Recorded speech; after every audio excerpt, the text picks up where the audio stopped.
Everyone, हम जो test series लगा रहे थे यूजीसी नेट की, उसको आगे सीरीज़ चल रहा है। आज रिमेनिंग जो टॉप सिलेबस में क्वेश्चंस रह गए हैं वो सीरीज़ के अकॉर्डिंग हम कंप्लीट कर लेंगे। तो लास्ट क्वेश्चन मैंने आपको बताया था एचआर प्लानिंग में मेन पावर फोरकास्टिंग में क्या क्या इंक्लूड होता है। तो भविष्य में आवश्यक और उपलब्ध कर्मचारियों का अनुमान है। नेक्स्ट क्वेश्चन है, भारत का केंद्रीय बैंक कौन है? सेंट्रल बैंक ऑफ इंडिया है आरबीआई। क्या आंसर हो जाएगा करेक्ट? आरबीआई। आरबीआई बैंकों का बैंक है और सेंट्रल बैंक भी क्या होता है?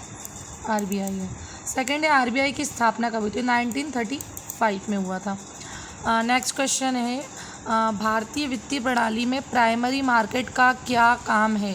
तो जो फाइनेंशियली प्राइमरी मार्केट होता है वो नए शेयरों और प्रतिभूतियों को जारी करता है। Means new share and securities को क्या करता है? वो इशू करता है।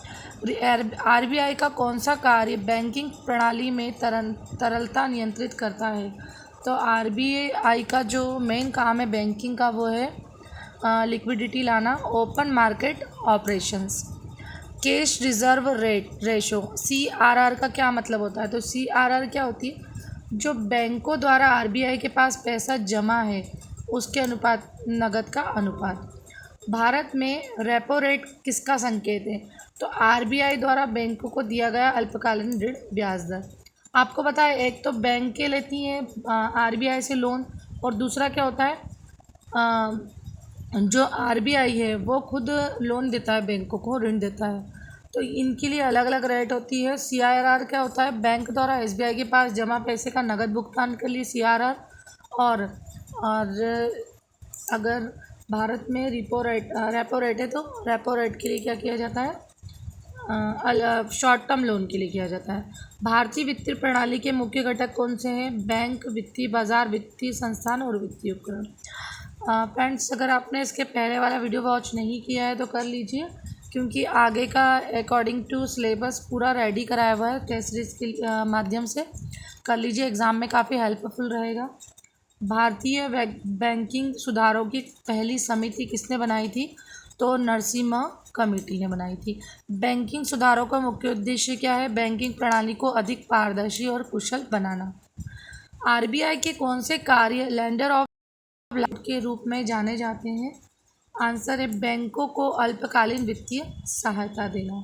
नेक्स्ट है, भारत में नॉन परफॉर्मिंग असेट्स एनपीए का मतलब क्या होता है? ऐसी असेट्स जो बिल्कुल ही वर्क ही नहीं कर पा रही है, ठीक है। तो ऐसे ऋण जो बैंकों को समय पर वापस नहीं किए गए हैं। आरबीआई की मॉनेटरी पॉलिसी का मुख्य उद्देश्य क्या है? आंसर हो जाएगा मुद्रास्फीति नियंत्रण और आर्थिक विकास को संतुलित करना। यहाँ पर हम ज़्यादा डिटेलिंग में नहीं देख रहे हैं, जैसा कि आप जानते हैं 27 जून को ही आपका पेपर कंडक्ट होने वाला है। इसीलिए हम डिटेलिंग नहीं कर रहे हैं, डायरेक्ट जो है टेस्ट सीरीज़ के क्वेश्चंस लगा रहे हैं ताकि एग्ज़ाम क्लियर हो पाए। मेन मोटिव आपका वीडियो वॉच करने का यही होगा कि एग्ज़ाम क्लियर हो जाए। उसी पर्पज़ से यहाँ पर ये टेस्ट सीरीज़ रेडी किया हुआ है।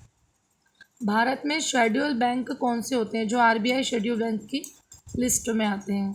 भारतीय वित्तीय प्रणाली में कैपिटल मार्केट का क्या वर्क है? तो लॉन्ग टर्म जो कैपिटल है उसको जुटाता है, दीर्घकालीन पूंजी को कलेक्ट करता है। नेक्स्ट है, बैंक रेट क्या दर्शाता है? तो आरबीआई द्वारा वाणिज्यिक बैंकों को दिया जाने वाला ब्याज दर। नेक्स्ट क्वेश्चन है, बैंकिंग सुधारों के तहत कैपिटल एक्वेंसी रेशो क्या क्या महत्व? तो बैंक के पास जोखिम उठाने की क्षमता का माप मेज़र कर पाते हैं। नेक्स्ट क्वेश्चन है हमारा, प्रायोरिटी सेक्टर लैंडिंग का उद्देश्य क्या है? तो जो प्रायोरिटी सेक्टर होता है उसका उद्देश्य होता है विकासशील क्षेत्रों को ऋण देना। नेक्स्ट है, आरबीआई द्वारा सिचुएटरी लिक्विडिटी रेशो एसएलआर का क्या यूज़ है? बैंकों को अपनी जमा राशि एक निश्चित प्रतिशत दर से निवेश रखना होता है। SLR statutory liquidity ratio. भारतीय वित्तीय प्रणाली में नॉन बैंकिंग फाइनेंशियल एनबीएफएस क्या है? वे संस्थान जो बैंक की तरह ऋण देने के लिए है पर बैंक नहीं है। बैंकिंग, नेक्स्ट देखते हैं हम क्वेश्चन नंबर 20।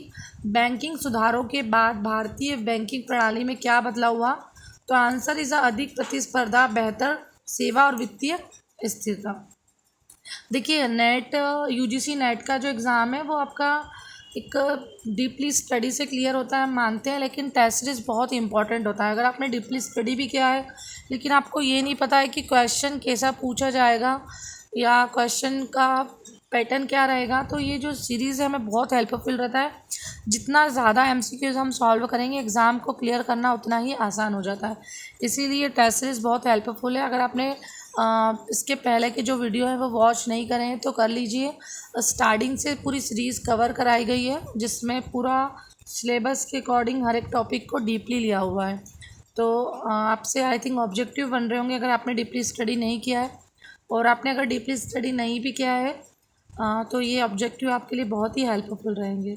चलिए चलते हैं नेक्स्ट क्वेश्चन पर। इसके साथ ही एक और चीज़ है कि जो स्टूडेंट आगे फ्यूचर के लिए तैयारी करना चाहते हैं कॉमर्स सेक्टर में बहुत सारी कॉम्पिटिटिव एग्ज़ाम में, तो ये क्वेश्चंस काफ़ी हेल्पफुल रहेंगे। आरबीआई की करेंसी इशू फंक्शन क्या होता है? तो देश की मुद्रा जारी करना और नियंत्रण करना। नेक्स्ट है केवाईसी नॉर्म्स का क्या उद्देश्य होता है? तो जो केवाईसी नॉर्म्स है वो ग्राहकों की पहचान और सत्यापन को सुनिश्चित करता है। बैंकिंग नेशनलाइजेशन पहली बार कब हुआ था? 1969 में। आपको पता है 1969 में 14 बैंकों को क्या कर दिया गया था? नेशनलाइजेशन, बैंकिंग राष्ट्रीयकरण किया गया था 14 बैंकों का, तो 1969 में हुआ था। आरबीआई डेवलपमेंट फंक्शन में क्या शामिल है? कृषि, उद्योग, व्यापार और वित्तीय पोषण बढ़ाना। फाइनेंशियल कंक्लूजन का क्या अर्थ होता है? फाइनेंशियल इंक्लूजन का अर्थ होता है सभी वर्ग को वित्तीय सुविधाओं तक पहुंच उपलब्ध कराना। नेक्स्ट देखते हैं भारतीय बैंकिंग प्रणाली में लीड बैंक स्कीम का क्या उद्देश्य है? तो आंसर है प्रत्येक जिले में एक प्रमुख बैंक को समन्वयक बनाना। आरबीआई नेक्स्ट 27 आरबीआई की मॉनेटरी पॉलिसी कमेटी का मुख्य कार्य क्या है? तो जो आरबीआई है इसकी मॉनेटरी का है मुद्रास्फीति तय करना।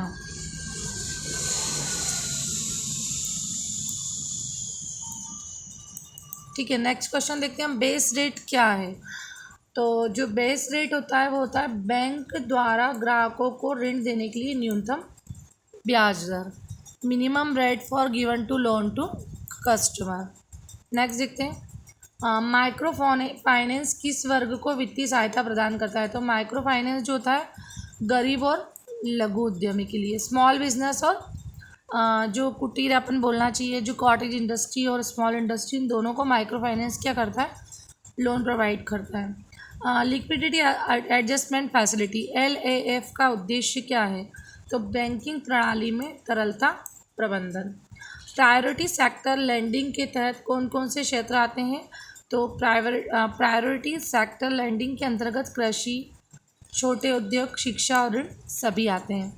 नेक्स्ट देखते हैं बैंकिंग ओम्बुड्समन स्कीम का मुख्य उद्देश्य क्या है? तो ग्राहकों की शिकायतों का निवारण करना। नेक्स्ट है एनपीए की समस्या को कम करने के लिए बैंक क्या कर सकते हैं? आंसर इज कड़े ऋण मूल्यांकन और वसूली का प्रयास कर सकते हैं।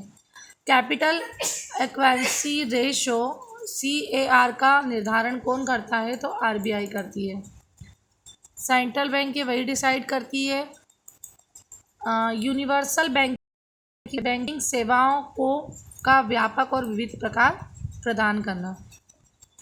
नेक्स्ट क्वेश्चन है बैंकिंग सेक्टर रिफॉर्म के तहत किस बात पर विशेष ध्यान दिया गया है? तो आंसर है बैंकिंग प्रणाली की विश्वसनीयता और दक्षता पर ध्यान दिए गए हैं।